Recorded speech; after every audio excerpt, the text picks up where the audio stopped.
بسم اللہ الرحمن الرحیم۔ السلام علیکم۔ ایک مرتبہ حضرت ابو ہریرہ رضی اللہ تعالیٰ عنہ اونچی آواز میں بول رہے تھے کہ میں نے مدینہ کی گلیوں میں اللہ تعالیٰ کو چلتے پھرتے دیکھا ہے۔ حضرت عمر رضی اللہ تعالیٰ عنہ نے یہ سنا تو انہیں پکڑ کر حضور صلی اللہ علیہ وآلہ وسلم کی بارگاہ میں لے گئے اور عرض کرنے لگے کہ یا رسول اللہ صلی اللہ علیہ وآلہ وسلم، ابو ہریرہ کہتا ہے کہ میں نے مدینہ کی گلیوں میں اللہ تعالیٰ کو چلتے پھرتے دیکھا ہے۔ آپ صلی اللہ علیہ وآلہ وسلم نے فرمایا کہ یہ سچ کہتا ہے۔ حضرت عمر رضی اللہ تعالیٰ عنہ نے پوچھا، یا رسول اللہ صلی اللہ علیہ وآلہ وسلم، وہ کیسے؟ کیا یہ ایمان کی بلندی ہے یا کوئی ایسی بات جو سمجھنے سے پہلے دل کو ہلا دیتی ہے؟ محترم ناظرین، کیا واقعی یہ ممکن ہے کہ کوئی صحابی یہ دعویٰ کر دے کہ اس نے اللہ تعالیٰ کو مدینے کی گلیوں میں چلتے پھرتے دیکھا ہے؟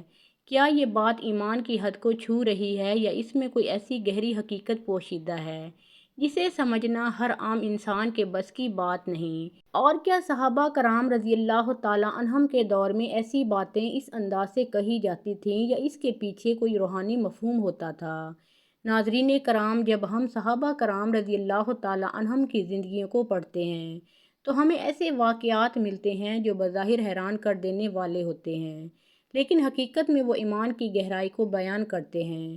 انہی عظیم ہستیوں میں ایک نام حضرت ابو ہریرہ رضی اللہ تعالیٰ عنہ کا ہے، وہ صحابی جنہوں نے نبی کریم صلی اللہ علیہ وآلہ وسلم سے سب سے زیادہ احادیث روایت کیں، جن کی زندگی سادگی، تقویٰ اور علم سے بھرپور تھی۔ وہ ہمیشہ نبی کریم صلی اللہ علیہ وآلہ وسلم کی صحبت میں رہنے کی کوشش کرتے تھے تاکہ ایک ایک لمحہ یاد رکھ سکیں اور امت تک پہنچا سکیں۔ ان کا دل اللہ کے ذکر سے ہر وقت زندہ رہتا تھا۔ وہ راتوں کو عبادت کرتے اور دن کو علم کی خدمت میں گزارتے تھے۔ مدینہ منورہ کی گلیاں ان کے لیے صرف راستے نہیں تھے بلکہ ذکر الہی کی کیفیت سے بھری ہوئی جگہیں تھیں۔ اسی ماحول میں ایک دن ایسا واقعہ پیش آیا جس نے سب کو حیران کر دیا۔ روایت کے مطابق حضرت ابو ہریرہ رضی اللہ تعالیٰ عنہ ایک مرتبہ مدینے کی گلیوں میں بلند آواز سے ایک ایسی بات کہنے لگے جو سننے والوں کے دلوں کو جھنجھوڑ گئی۔ وہ کہہ رہے تھے کہ میں نے مدینے کی گلیوں میں اللہ تعالیٰ کو چلتے پھرتے دیکھا ہے۔ یہ الفاظ سن کر جو بھی وہاں موجود تھا وہ حیرت میں ڈوب گیا۔ کچھ لوگ خاموش ہو گئے، کچھ کے چہروں پر سوالات ابھر آئے اور کچھ کے دلوں میں بے چینی پیدا ہو گئی کہ یہ بات کس معنی میں کہی جا رہی ہے۔ کیا یہ ظاہری آنکھ سے دیکھنے کی بات ہے یا اس کے پیچھے کوئی اور حقیقت ہے؟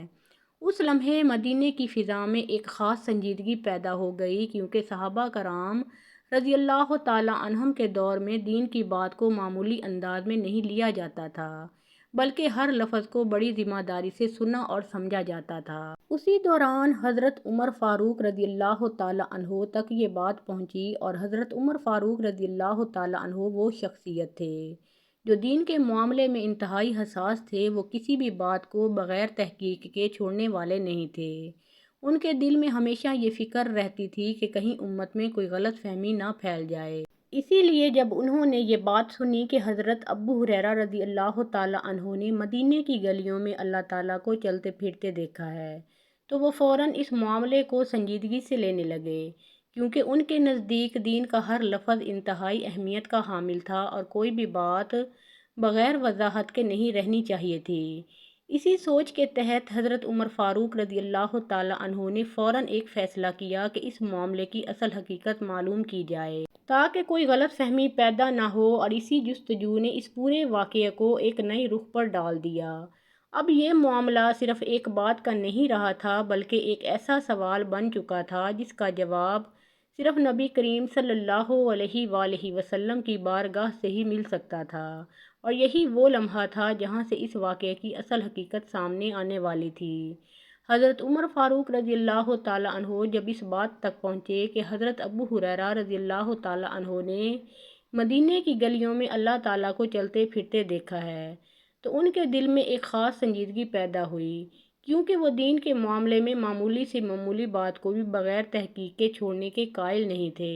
ان کی طبیعت میں یہ بات تھی کہ اگر کوئی بات لوگوں کے درمیان پھیل رہی ہو اور اس میں ذرا سا بھی ابہام ہو تو اس کی اصل حقیقت جاننا ضروری ہے تاکہ امت کسی غلط فہمی کا شکار نہ ہو۔ اس ذمہ داری کے تحت حضرت عمر فاروق رضی اللہ تعالیٰ عنہ فوراً حضرت ابو ہریرہ رضی اللہ تعالیٰ عنہ کی طرف متوجہ ہوئے اور انہیں اپنے ساتھ لیا۔ ان کے چہرے پر نہ غصہ تھا اور نہ ہی جلد بازی، بلکہ ایک سنجیدہ فکری کیفیت تھی جو صرف دین کی حفاظت کے لیے ہوتی ہے۔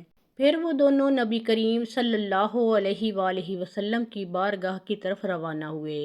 راستے میں خاموشی تھی، مگر اس خاموشی میں ایک گہرا احساس تھا کہ معاملہ عام نہیں بلکہ ایمان اور معرفت سے جڑا ہوا ہے۔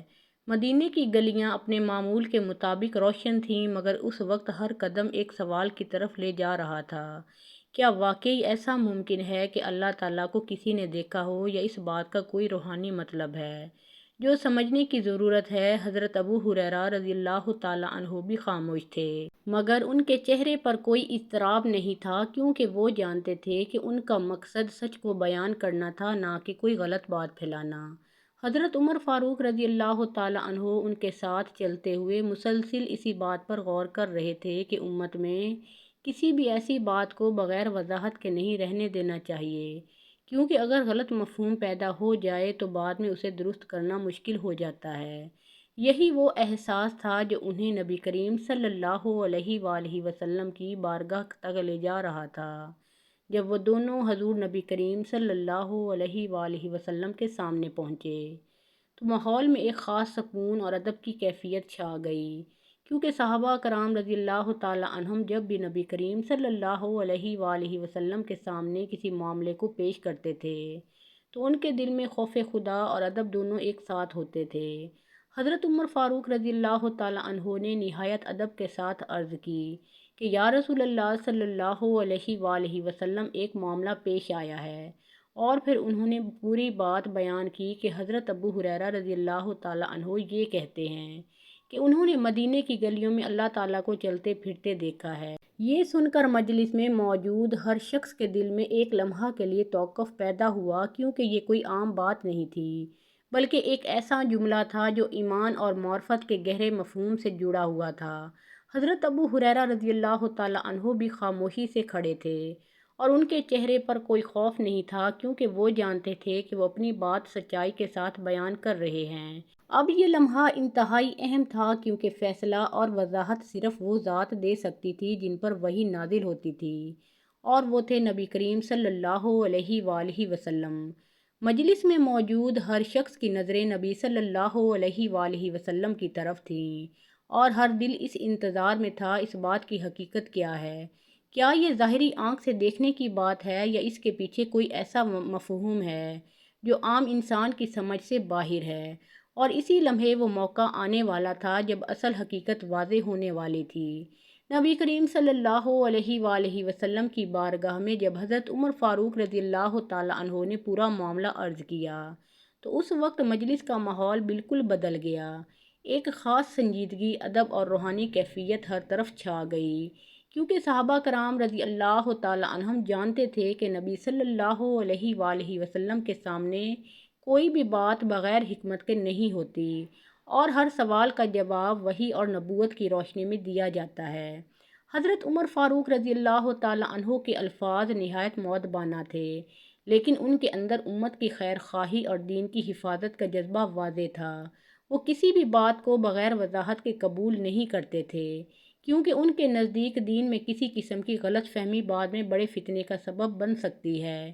حضرت ابو ہریرہ رضی اللہ تعالیٰ عنہ بھی اسی ادب کے ساتھ موجود تھے، اور ان کے چہرے پر اطمینان تھا، کیونکہ انہیں اپنے بیان پر کوئی شک نہیں تھا۔ اب مجلس میں ہر شخص کی نگاہ نبی کریم صلی اللہ علیہ وآلہ وسلم کی طرف تھی۔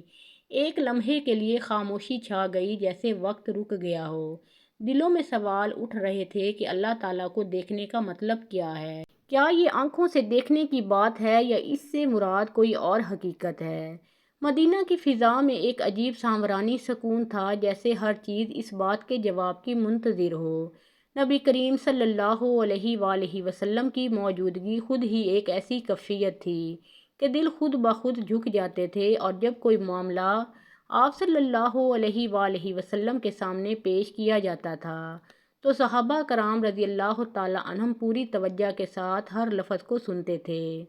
اسی لمحے حضرت عمر فاروق رضی اللہ تعالیٰ عنہ نے دوبارہ وہ بات دہرائی تاکہ معاملہ بالکل واضح ہو جائے، کیونکہ وہ چاہتے تھے کہ امت تک کوئی ایسی بات نہ پہنچے جس کا مفہوم غلط لیا جائے۔ حضرت ابو ہریرہ رضی اللہ تعالیٰ عنہ نے بھی پورے اطمینان کے ساتھ اپنی بات کی وضاحت کے لیے خاموشی اختیار کی۔ اب یہ وہ نازک لمحہ تھا جہاں اصل حقیقت واضح ہونے والی تھی، کیونکہ یہ سوال صرف ایک عام بات نہیں تھی بلکہ اللہ تعالیٰ کی معرفت اور دیدار کے مفہوم سے جڑا ہوا تھا، اور اس کا جواب صرف نبی کریم صلی اللہ علیہ وآلہ وسلم ہی دے سکتے تھے۔ مجلس میں موجود ہر شخص کی نظریں نبی کریم صلی اللہ علیہ وآلہ وسلم کے مبارک چہرے پر تھیں۔ ہر دل یہ جاننا چاہتا تھا کہ اس جملے کا اصل مطلب کیا ہے، اور اسی کیفیت میں وہ لمحہ قریب آ رہا تھا جب حقیقت اپنے پورے معنی کے ساتھ سامنے آنے والی تھی۔ نبی کریم صلی اللہ علیہ وآلہ وسلم نے جب حضرت عمر فاروق رضی اللہ تعالیٰ عنہ کی بات اور حضرت ابو ہریرہ رضی اللہ تعالیٰ عنہ کے اس بیان کو سنا تو مجلس میں ایک خاص روحانی سکون چھا گیا۔ ہر شخص اپنی سانس روک کر اس جواب کا منتظر تھا جو اس پورے معاملے کی حقیقت کو واضح کرنے والا تھا۔ نبی کریم صلی اللہ علیہ وآلہ وسلم کا انداز ہمیشہ کی طرح نہایت حکمت، وقار اور رحمت سے بھرپور تھا۔ آپ صلی اللہ علیہ وآلہ وسلم نے اس معاملے کو فوراً سختی یا انکار کے انداز میں نہیں لیا، بلکہ اس کی اصل حقیقت کو واضح فرمایا تاکہ صحابہ کرام رضی اللہ تعالیٰ عنہم اور امت تک صحیح مفہوم پہنچے۔ یہاں یہ بات سمجھنے والی ہے کہ صحابہ کرام رضی اللہ تعالیٰ عنہم جب بھی کوئی بات بیان کرتے تو وہ اپنے فہم اور ایمان کی گہرائی کے مطابق الفاظ استعمال کرتے تھے، لیکن ان کے الفاظ کا اصل مفہوم ہمیشہ نبی کریم صلی اللہ علیہ وآلہ وسلم کی تعلیمات کی روشنی میں سمجھا جاتا تھا۔ نبی کریم صلی اللہ علیہ وآلہ وسلم نے وضاحت فرمائی کہ اللہ تعالیٰ کو آنکھوں سے دیکھنا دنیا میں ممکن نہیں، بلکہ اللہ تعالیٰ اپنی ذات میں ہر چیز سے بلند اور پاک ہے، لیکن اللہ تعالیٰ کی قدرت، اس کی رحمت، اس کی نشانیاں اور اس کا نظام ہر جگہ ظاہر ہوتا ہے، اور جب بندہ ایمان کی گہرائی میں جاتا ہے تو اسے ہر طرف اللہ تعالیٰ کی قدرت کے آثار نظر آنے لگتے ہیں۔ یہی وہ کیفیت ہے جسے صحابہ کرام رضی اللہ تعالیٰ عنہم اپنی زبان میں اس انداز سے بیان کرتے تھے۔ نبی کریم صلی اللہ علیہ وآلہ وسلم کی اس وضاحت کے بعد مجلس میں موجود ہر صحابی کے دل میں ایک نئی سمجھ پیدا ہوئی کہ اللہ تعالیٰ کو جسمانی آنکھ سے دیکھنے کی بات نہیں بلکہ دل کی بصیرت اور ایمان کی روشنی سے پہچاننے کی بات ہے۔ حضرت عمر فاروق رضی اللہ تعالیٰ عنہ بھی اس وضاحت کو سن کر مطمئن ہو گئے، کیونکہ ان کا مقصد صرف سچائی تک پہنچنا تھا، نہ کہ کسی کی تردید کرنا۔ حضرت ابو ہریرہ رضی اللہ تعالیٰ عنہ کی بات بھی اسی روحانی کیفیت کی عکاسی تھی جو ایک سچے مومن کے دل میں اللہ کی یاد اور اس کی معرفت سے پیدا ہوتی ہے۔ نبی کریم صلی اللہ علیہ وآلہ وسلم کے اس جواب نے ایک بہت بڑا اصول واضح کر دیا کہ دین کو ہمیشہ اس کے صحیح مفہوم کے ساتھ سمجھنا ضروری ہے، اور کسی بھی بات کو بغیر علم کے ظاہری معنی میں لینا درست نہیں۔ مجلس میں موجود ہر شخص کے دل میں ایمان کی ایک نئی چمک پیدا ہو گئی، کیونکہ انہیں یہ سمجھ آ گیا تھا کہ اللہ تعالیٰ کی معرفت آنکھوں سے نہیں بلکہ دل کی روشنی سے حاصل ہوتی ہے، اور جو بندہ اپنے دل کو صاف رکھتا ہے وہ ہر جگہ اللہ کی نشانیاں دیکھ لیتا ہے۔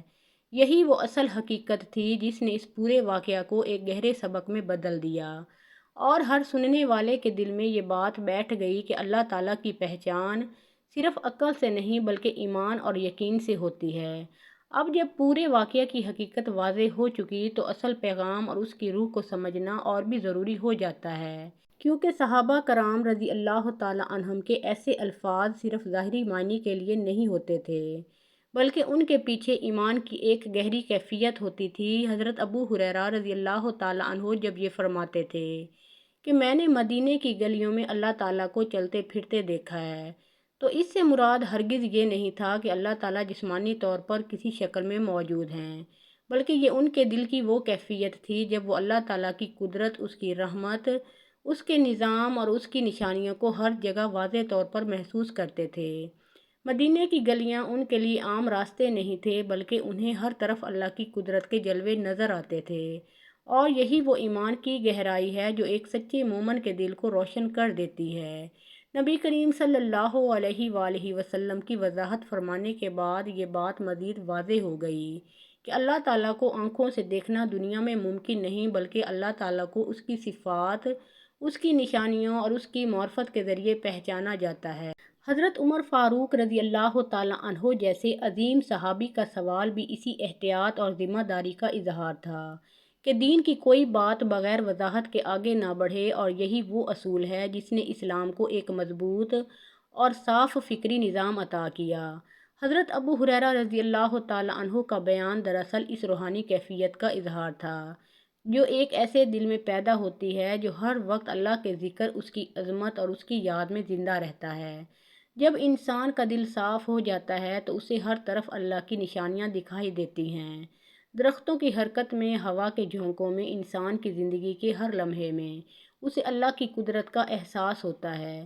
یہی وہ مقام ہے جہاں بندہ دنیا کو نہیں بلکہ دنیا کے خالق کو دیکھنے لگتا ہے، اور یہی ایمان کی اصل حقیقت ہے۔ نبی کریم صلی اللہ علیہ وآلہ وسلم کی تعلیمات نے ہمیں یہی سکھایا کہ اللہ تعالیٰ کو سمجھنے کے لیے ظاہری آنکھ نہیں بلکہ باطنی بصیرت ضروری ہے، اور جو شخص اپنے دل کو اللہ کی یاد سے روشن کر لیتا ہے وہ ہر جگہ اپنے رب کی موجودگی کو محسوس کرتا ہے۔